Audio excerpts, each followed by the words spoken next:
Max super speciality hospital Lucknow के डॉक्टरों ने एक 100 किलो वजन वाले 51 वर्षीय मरीज की एडवांस्ड एंडोस्कोपिक तकनीक से सफल माइट्रल वॉल्व रिप्लेसमेंट सर्जरी की। मरीज को गंभीर रूमेटिक माइट्रल वॉल्व बीमारी, फेफड़ों में बढ़ा हुआ ब्लड प्रेशर और पहले स्ट्रोक की समस्या रह चुकी थी। उसका माइट्रल वॉल्व काफ़ी खराब हो चुका था, जिससे हृदय में रक्त का प्रवाह प्रभावित हो रहा था।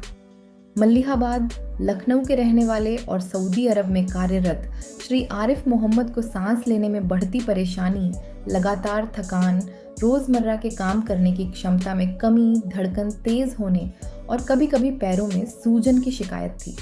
लक्षणों के बढ़ने पर वह भारत लौटे और उन्होंने max super speciality hospital Lucknow में उपचार के लिए संपर्क किया।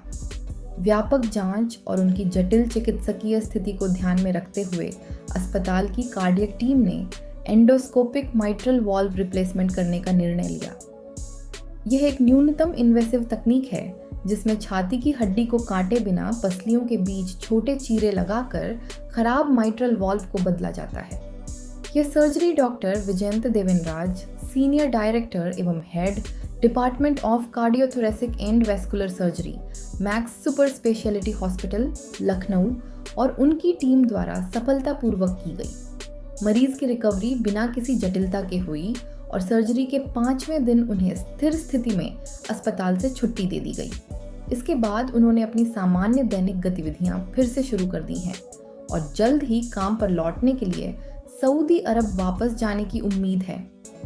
इस सफल उपचार से max super speciality hospital Lucknow की जटिल हृदय रोगों के प्रबंधन में एडवांस्ड सर्जिकल तकनीकों और मल्टीडिसिप्लिनरी देखभाल की विशेषज्ञता का पता चलता है।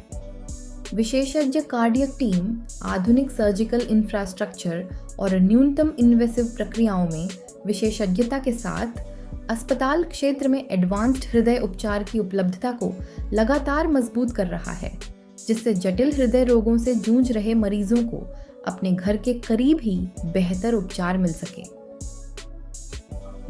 आरिफ जी जब आए थे तब इनका बीमारी काफी पुरानी थी और सऊदी में रहते थे और सांस फूल जाता था इनका। कुछ भी काम करते थे सांस फूल जाता था, तो ऐसे में लेटने पे और ज्यादा दिक्कत होती थी। तो ऐसे में इनका जो डिसाइड किया गया जब हमारे पास आए कि इनका वाल्व बदला जाएगा, तो इस स्थिति में हमने डिसाइड किया इनका वाल्व बदलना है। साथ ही साथ क्योंकि अब हम लोग न्यूअर एडवांसेस कर रहे हैं, हम नई टेक्निक्स यूज कर रहे हैं, तो आरईडी में हमने एक बिल्कुल ही लेटेस्ट टेक्निक यूज किया है जो शायद ही उत्तर प्रदेश में कभी यूज किया गया है। हमने एंडोस्कोपिक माइट्रल वाल्व रिप्लेसमेंट किया। इस टेक्निक से हमने कोई चीरा नहीं दिया, कोई हड्डी नहीं काटी और दूरबीन के विधि से हमने दिल का पूरा वाल्व चेंज कर दिया। आज ये स्वस्थ है, अपने अपने काम पे वापस विदेश जाने की तैयारी है। ये काफी अंतर होता है बिकॉज सामान्य ओपन हार्ट सर्जरी में हम बीच में से हड्डी काटते हैं, हम पूरा ऑपरेशन करते हैं, पेशेंट को राय देते हैं कि अगले 2 महीने कम से कम करवट ना ले और कोई भारी काम ना करे। इनमें ऐसी कोई बात ही नहीं है। इनके दिल में बीमारी थी, दिल की बीमारी को ठीक किया। जैसे कि आरिफ खुद बता रहे हैं कि इनके बदन में कोई कमी नहीं आई, हमने बदन में कोई कमी नहीं आई। दिल में बीमारी थी, उसको ठीक करा, कोई हड्डी नहीं काटी, कुछ नहीं किया और वहीं पे अब हमने दूरबीन से ऑपरेशन किया। आरिफ अब कल जाके अगर कोई मेहनत का काम करना चाहते हैं, कोई वजन उठाना चाहते हैं, अपनी रोजी रोटी कमाना चाहते हैं, इनको पूरे ऑपरेशन को लेके इनके मन में कोई वहम नहीं रहेगा कि सब कुछ कर सकते हैं। इनको 10 किलो उठाना है 10 किलो उठा सकते हैं, कोई गाड़ी चलानी है अपने आप, विदेश जा रहे हैं अपने आप चला सकते हैं, इनको कोई रोक नहीं है। सांस फूलने से और भी कुछ सिम्टम्स रहे होंगे? सांस फूलने एक्चुअली जब वाल्व सिकुड़ जाता है, ये बीमारी इनको पहले थी। पहले इन्होंने मेडिकल कॉलेज में भी दिखाया था 10 साल पहले। तो सांस फूलने के साथ क्या होता है, धड़कन भी अनियमित होने लगती है, एट्रियल फिब्रिलेशन कहते हैं। ये सब एडवांस तरीके हैं। इसको हम अगर क्लासिफाई करें तो NYHA क्लास 3 और 4 में आ गए थे। कुछ भी करने पे सांस फूल जाना, दिल की धड़कन अचानक तेज हो जाना। इनफैक्ट एक CVA भी आया था इनको, जिसको कि ये जो दिल का धड़कन तेज हो जाती है, अचानक से अनियमित हो जाती है, कभी धीरे कभी तेज। तो ये सब सिम्टम्स है। अब कारण क्यों ऐसा हो रहा है? कारण है कि माइट्रल वाल्व जो इनका धीरे धीरे सिकुड़ गया है। पहले फिर भी ठीक था, अब मोटा हो गया, कैल्शियम जम गया और बहुत ही ज्यादा सिकुड़ गया। ये नॉर्मली 3 से 4 सेंटीमीटर जितना चौड़ा होता है और खून आने से ऐसे खुलता है। यूनिडायरेक्शनल फ्लो, एक डायरेक्शन में फ्लो देता है। इनके वाल्व सिकुड़ के 0.8 0.7 हो गया था। अब आप समझ रहे जो 4 सेंटीमीटर खुलता है 0.7 खुल रहा है, और उसी पे पूरे बदन का खून का जो सर्कुलेशन है वो डिपेंडेंट है। अब कुछ भी करेंगे तो दिल से तो आगे ब्लड जाएगा नहीं, सांस फूलने लगेगा और बैक प्रेशर में दिल भी बड़ा होने लगेगा। तो इन सब लेटेंगे तो दिक्कत होगी। तो इन सब चीजों से निजात पाने के लिए और वापस कोई दिक्कत ना हो तो ऑपरेशन प्लान।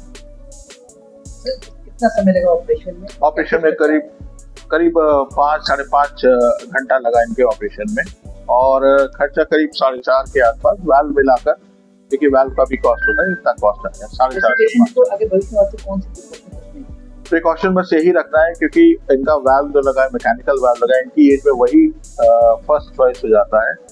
विटामिन के युक्त चीजें कम खानी होती है, जैसे हरी पत्तेदार सब्जी, ब्रोकली, ये सब कम खाना होता है। इसके सिवा अपना सारे काम कर सकते हैं, क्योंकि इनका मिनिमल इन्वेजिव हुआ है, इनको काम में भी कोई रोक नहीं है। खान पान में बहुत अंतर नहीं होता, पर हाँ हार्ट धीरे धीरे एडजस्ट करता है। अभी हम बोलते हैं कम से कम 1.5 लीटर से 2 लीटर पानी पी, पर अगले 6 महीने में ये नॉर्मल जैसे मैं और आप पीते हैं नॉर्मल वैसे ही रहेगा। खाने पीने में हरी पत्तेदार सब्जी अवॉइड करनी होती है, और जो खून पतला करने की जगह उसको नियमित लेना है, क्योंकि इनको मैकेनिकल वाल्व बनने लगा है, उसको नहीं छोड़ना। बस इतनी तो क्या कोई हमारी पोजीशन ये जो है हम 10 कदम नहीं चल पा रहे थे। मतलब इतना डर लग रहा था कि एयरपोर्ट पर थोड़ी देर घर कैसे पहुंचेंगे। मगर जब यहाँ दिखाया दूसरे दिन तो डॉक्टर साहब ने दवा कुछ दी, तो हमको फिर 10 से 12 दिन लगे कवर करने में। उसके बाद में जो है ऑपरेशन हुआ। मतलब ऑपरेशन इतना अच्छा हुआ है कि हम बता नहीं सकते। सिर्फ ये जो है 2 छेद है। हम तो कहते जिसके भी ये बीमारी यही इलाज अच्छा है, क्योंकि इसमें कोई जिस्म का नुकसान नहीं है, ना कोई फॉल्ट है ना कुछ है। अभी बहुत अच्छा महसूस कर रहे हैं। अभी वापसी की तैयारी कर रहे हैं।